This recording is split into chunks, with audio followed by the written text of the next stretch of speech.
Te vamos a hablar con Claudio Caprarulo, economista, que está en línea. ¿Qué tal, Claudio? ¿Cómo te va? ¿Qué tal? ¿Cómo estás, Mariano? Muy buen día. Muy buen día. Ayer leí una nota muy buena de Pablo Wende en Infobae, un economista y periodista al que yo admiro mucho, que decía que la candidatura de Cristina Kirchner a la tercera sección electoral empezó a preocupar en algunos sectores de los mercados. ¿Es así? ¿Vos compartís esta afirmación, esta información? Mira, me parece que es muy difícil estimar eso, al menos a mí con los clientes y con las empresas que hablamos no notamos esa inquietud. Ajá. Seguramente sí para el mercado, de todas formas, obviamente el resultado de las elecciones de ahora de mitad de término tiene importancia, va a tener relevancia, sobre todo por lo que empezamos a ver en muchos sectores, un poco lo que vos venías mencionando, respecto de que parte de las medidas que tomó el gobierno obviamente generan ganadores y perdedores, y hay una parte de la sociedad que empieza a reclamar que está muy bien esta baja de la inflación, pero que necesita también empezar a recomponer ingresos, que se reactive la obra pública, bueno, distintas medidas que después de un año de fuerte motosierra, seguramente parte de la sociedad también empieza a demandar que se empiece a ver cuál va a ser la luz a final del túnel para esas cosas, ¿no? Claro, exacto. Y todos estos traspiés que tiene el gobierno, mediáticos, parlamentarios, el enojo contra todos, contra los periodistas y demás, me parece que va configurando también un escenario que por lo menos preocupa a muchos en términos de que pueda llegar a volver el populismo. No sé si Cristina Kirchner o el populismo. Digo, hasta hay gente que votó a Milei que piensa esto y que está preocupado por esto. ¿Vos creés que esto puede ocurrir? ¿Hay alguna señal de preocupación en en ese término? Mira, a ver, si bien obviamente como decíamos antes, las elecciones de medio término pueden servir para tener una noción sobre todo de si la gente, al menos, porque recordemos también que hubo a Mauricio Macri le pasó, ¿no? Que ganó muy bien las elecciones de medio término y después Claro. no ser reelegido presidente. Obviamente las elecciones de medio término sirven para el mercado como una señal de si las medidas que toma el gobierno tienen apoyo, tienen consenso social. En la ciudad de Buenos Aires le fue muy bien al gobierno, hay que ver si pasa lo mismo en el resto del país. Pero las variables macro también se miran un poquito más a largo plazo, y por eso la centralidad va a estar puesta recién en 2027. Ujú. Sería muy difícil que haya una sobrereacción de los mercados respecto de lo que pueda pasar en las elecciones de mitad de término. ¿Cómo ves el comportamiento del dólar de aquí a los próximos días? Porque en estas horas, bueno, hubo algunos tipos de cambio que subieron, ¿no? El Blue, el MEP y demás. Todavía muy poquito, ¿no? Pero se ve que puede llegar a haber algún tipo de inquietud o mayor demanda sobre la divisa, como algunos están diciendo, pese a que están ofreciendo los dólares del colchón, sacarlos, comprar bienes durables y demás. ¿Cómo ves ese comportamiento? Mira, varias cosas. Me parece importante señalar que obviamente estábamos atravesando la luna de miel del nuevo régimen cambiario que implementó el gobierno a partir de la mitad de abril, con el fuerte apoyo del Fondo Monetario Internacional, con los desembolsos también del Banco Interamericano de Desarrollo, el BID, y el Banco Mundial, y también con empezaba una etapa muy fuerte de liquidación del agro, que cuando uno mira los números, la liquidación del agro en términos históricos viene muy bien. Ujú. Entonces, lo que nosotros vamos a empezar a ver de todas formas hacia adelante es que empiezan a cambiar esas condiciones porque, bueno, porque no tenés el impulso inicial que te dio el fondo, porque el gobierno tiene que enfrentar pagos de deuda con acreedores externos en julio, porque al mismo tiempo vamos a empezar a entrar en la segunda mitad del año en la etapa en la cual el agro empieza por una cuestión estacional a liquidar menos. Mientras tanto, lo que vemos, por el contrario, es que la demanda de dólares, ya sea por la compra, 1 millón de argentinos compraron dólares en abril, todavía no tenemos los números de mayo, por casi 2.000 millones de dólares. Vemos los números de turismo y sigue creciendo muy fuerte el turismo emisivo, los argentinos que vacacionan o que cruzan por el día a hacer compras a países limítrofes. Entonces, mientras la oferta de dólares en los próximos meses, al menos por la economía real y por lo que se conoce hasta ahora respecto al frente financiero va a empezar a disminuir, la demanda de dólares va a seguir creciendo. Entonces eso puede impulsar el dólar oficial a que se empiece a correr de la parte más inferior de la banda hacia al menos la mitad de la banda cambiaria. Veremos cómo se termina de acomodar esto.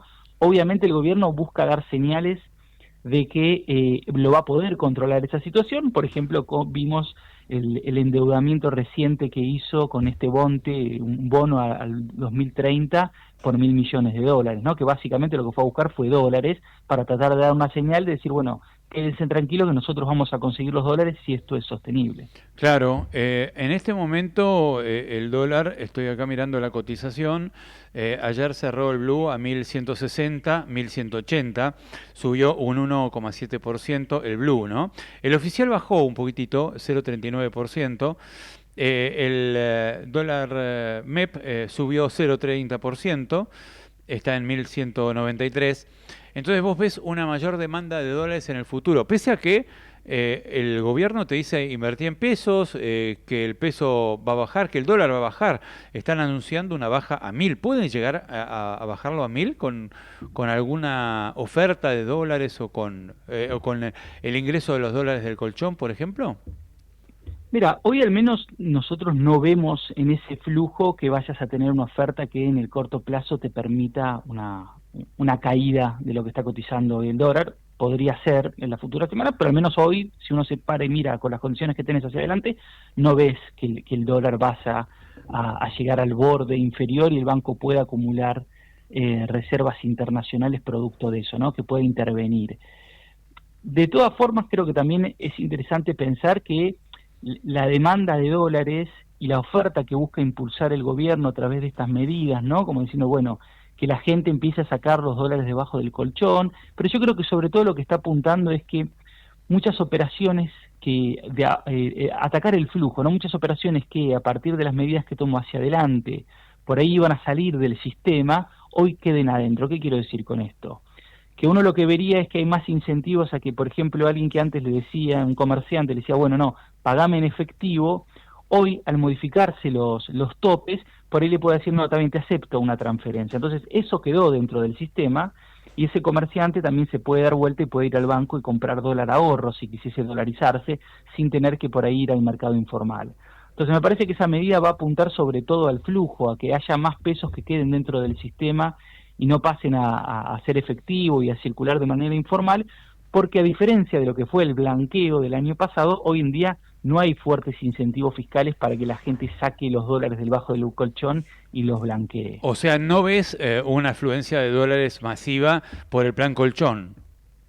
Hoy no parecería, al menos no que te afecte los números macro, ¿no? Claro. Los números que miramos nosotros. Por ahí sí hay en algún aspecto minorista, empezás a notar algunos cambios, pero al menos es difícil proyectar que a diferencia de lo que fue el año pasado con el blanqueo, esto te genere un volumen y una oferta de dólares que, como decías vos antes, por ejemplo, te ayude a bajar aún más la cotización del dólar oficial. ¿Y cómo ves la actividad económica? Porque esta semana se conoció la caída de la recaudación en 15% en mayo. Después la quisieron justificar porque el vencimiento de ganancias es diferente ahora que en mayo del año pasado, porque antes el año pasado hubo más vencimiento de ganancias, más ingresos por ganancias. Pero más allá de todo, esto puede estar marcando una caída, un estancamiento de la actividad, pese al discurso del gobierno que dice que está repuntando al 5% la actividad. Bueno, mira, a ver, en marzo, el último dato que tenemos más relevante de la actividad marcó que en marzo cayó un 1,8% respecto a febrero, después de que en febrero se había alcanzado un pico de actividad, ¿no? Un nivel de actividad alto mismo si comparamos en los últimos años.